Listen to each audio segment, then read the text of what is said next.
திண்டுக்கல் மாவட்டம் நத்தம் செந்துறை அருகே பள்ளி செல்லும் நேரத்தில் கூடுதல் பேருந்துகளை இயக்க கோரி ஏராளமான மாணவ மாணவிகள் அரசு பேருந்தை சிறைபிடித்து மறியல் போராட்டத்தில் ஈடுபட்டனர். இது தொடர்பான கூடுதல் தகவல்களை தருகிறார் எமது செய்தியாளர் மணிமாறன்.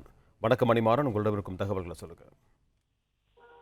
திண்டுக்கல் மாவட்டம் நத்தம் செந்துறை அருகே இருக்கக்கூடிய பிள்ளையார் நத்தம், பாறைப்பட்டி, கோட்டைப்பட்டி, சரளைப்பட்டி உள்ளிட்ட 10க்கும் மேற்பட்ட கிராம பகுதிகளைச் சேர்ந்த 10ஆம் வகுப்பு முதல் 12ஆம் வகுப்பு வரை பயிலும் 200க்கும் மேற்பட்ட மாணவ மாணவிகள் செந்துறை அரசு மேல்நிலைப் பள்ளியில் படித்து வருகின்றனர். இவர்கள் காலை மாலை நேரங்களில் பள்ளிக்கு சென்று வர ஒரு அரசு பேருந்து மட்டுமே இயக்கப்படுவதால் மிகுந்த அவதிக்குள்ளாகி வருகின்றனர்.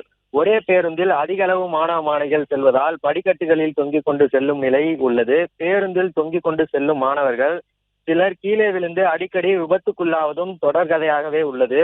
சில நேரங்களில் அதிகப்படியான மாணவ மாணவிகள் பேருந்துகளில் இருப்பதால் ஒரு சில பகுதிகளில் பேருந்தில் மாணவ மாணவிகள் ஏற்ற முடியாத நிலை உள்ளது. அவர்கள் கால்நடையாக பள்ளிக்கு செல்லும் நிலையும் நீடித்து வருகிறது.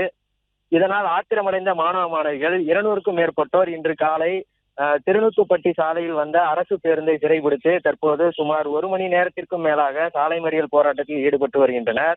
தகவல் அறிந்து வந்த நத்தம் காவல்துறையினர் மாணவ மாணவிகளிடம் பேச்சுவார்த்தை நடத்தினர். இந்த பேச்சுவார்த்தையில் உடன்படாததால் போக்குவரத்து அதிகாரிகள் உறுதி அளித்த பின்னரே சாலை மறியலை கைவிடுவோம் என தெரிவித்தனர். போராட்டம் 1 மணி நேரத்திற்கும் நடந்து வரும் நிலையில் தற்போது எந்த ஒரு போக்குவரத்து அதிகாரிகளும் இந்த மறியல் போராட்டம் நடைபெறும் இடத்திற்கு இதுவரை வரவில்லை. தொடர்ந்து இந்த போராட்டம் நடைபெற்று வருகிறது.